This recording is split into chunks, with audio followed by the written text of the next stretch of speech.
क्या हमने कभी रुक कर ये सोचा है कि इस तारीख के पीछे की असली कहानी क्या है? आखिर 26 जनवरी ही। और देखिए, सवाल बड़ा दिलचस्प है। भारत का जो संविधान है वो तो 26 नवंबर 1949 को ही बनकर तैयार हो गया था। हमारी संविधान सभा ने उसे स्वीकार भी कर लिया था। तो फिर इसे लागू करने के लिए पूरे 2 महीने का इंतजार क्यों किया गया? इस इंतजार के पीछे ना एक बहुत बड़ी और ऐतिहासिक वजह छिपी हुई है। तो चलिए इसी सवाल के जवाब को ढूंढते हैं, समझने की कोशिश करते हैं कि हमारे इतिहास में 26 जनवरी की तारीख इतनी खास क्यों है। इसका जवाब हमें 1950 में नहीं मिलता। नहीं, इसके लिए हमें थोड़ा और पीछे जाना होगा। करीब 20 साल पहले भारत की आज़ादी की लड़ाई के एक बहुत ही निर्णायक मोड़ पर। ये एक ऐसी तारीख थी जो उस वक्त आज़ादी के दीवानों के दिलों में और दिमाग में पूरी तरह बस चुकी थी। तो यहाँ से हमारी कहानी का अगला पड़ाव शुरू होता है, पूर्ण स्वराज की प्रतिज्ञा। और ये सिर्फ 2 शब्द नहीं थे, ये उस दौर में भारत के स्वतंत्रता संग्राम का सबसे बड़ा, सबसे मजबूत संकल्प था। बात है 1928 की। मोतीलाल नेहरू की अध्यक्षता में एक रिपोर्ट पेश की गई थी। इस रिपोर्ट में भारत के लिए डोमिनियन स्टेटस की मांग की गई थी। अब इसका मतलब क्या था? इसका सीधा सा मतलब था कि भारत को अपने आंतरिक मामलों में तो चलो शासन करने की आज़ादी मिल जाएगी, लेकिन देश का जो मुखिया होगा वो ब्रिटिश सम्राट ही रहेगा। मतलब एक तरह की सीमित आज़ादी। तो उस समय ना 2 विचार आमने सामने खड़े थे। एक तरफ था डोमिनियन स्टेटस, यानी ब्रिटिश राज के अंदर रहते हुए कुछ हद तक अपना शासन, और दूसरी तरफ थे कांग्रेस के युवा नेता जैसे कि जवाहरलाल नेहरू और सुभाष चंद्र बोस, जिनकी एक ही मांग थी, पूर्ण स्वराज, मतलब अंग्रेजों से पूरी मुकम्मल आज़ादी, कोई समझौता नहीं। और देखिए हालात कितनी तेजी से बदल रहे थे सिर्फ 1 साल के अंदर। 1928 में जहां डोमिनियन स्टेटस की मांग हो रही थी, वहीं दिसंबर 1929 तक लाहौर अधिवेशन में पूर्ण स्वराज को ही आखिरी लक्ष्य मान लिया गया। और यहीं इसी अधिवेशन में वो ऐतिहासिक फैसला लिया गया कि 26 जनवरी 1930 को भारत अपना पहला स्वतंत्रता दिवस मनाएगा।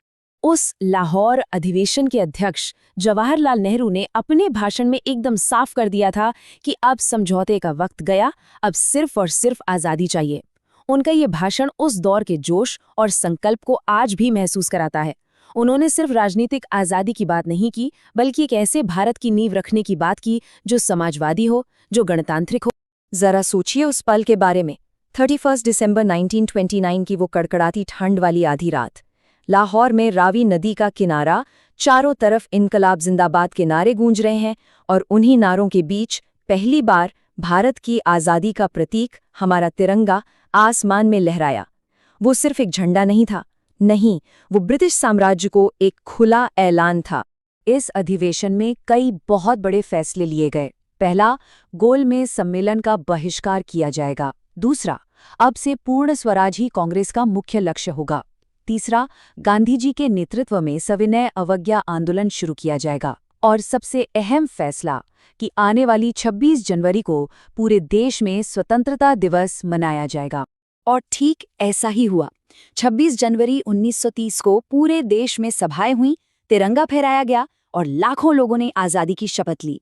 और ये सिलसिला चलता रहा जब तक हमें 15 अगस्त 1947 को असल में आज़ादी नहीं मिल गई।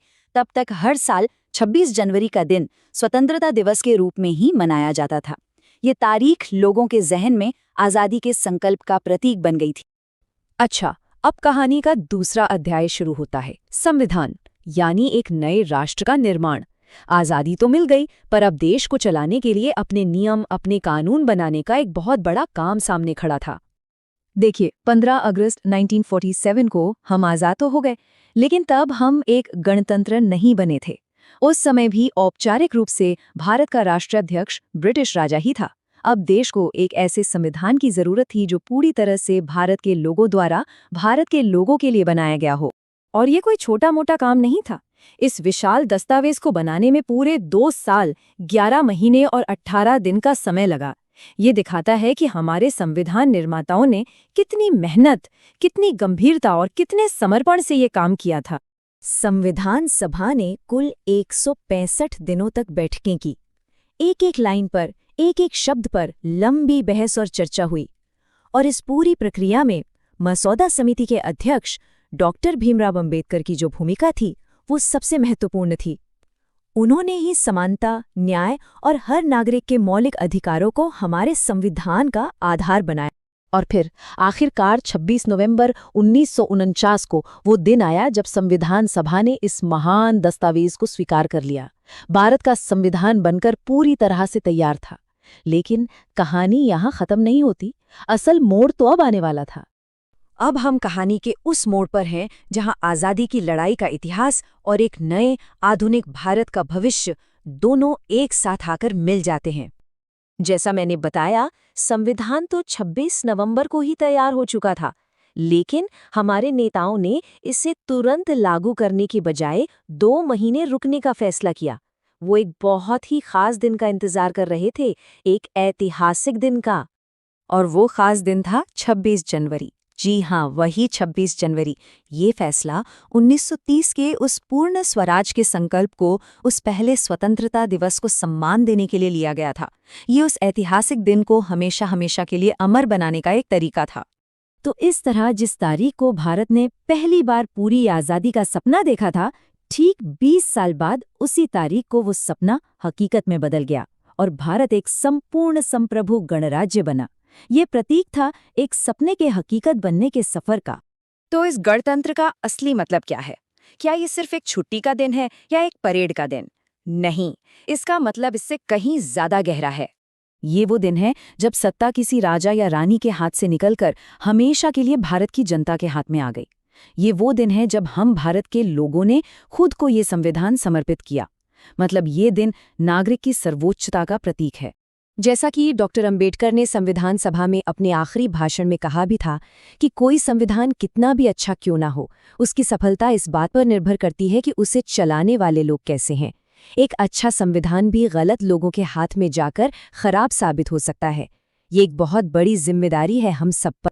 तो अगली बार जब 26 जनवरी का जश्न मनाया जाए तो चलिए एक पल के लिए ज़रूर सोचें। ये दिन हमें हमारे अधिकारों की याद तो दिलाता ही है, लेकिन साथ ही ये हमारे कर्तव्यों का भी एहसास कराता है। तो सवाल ये है कि क्या हम एक ऐसे गणतंत्र का निर्माण कर रहे हैं जिसका सपना हमारे स्वतंत्रता सेनानियों ने देखा था? सोचिएगा ज़रूर।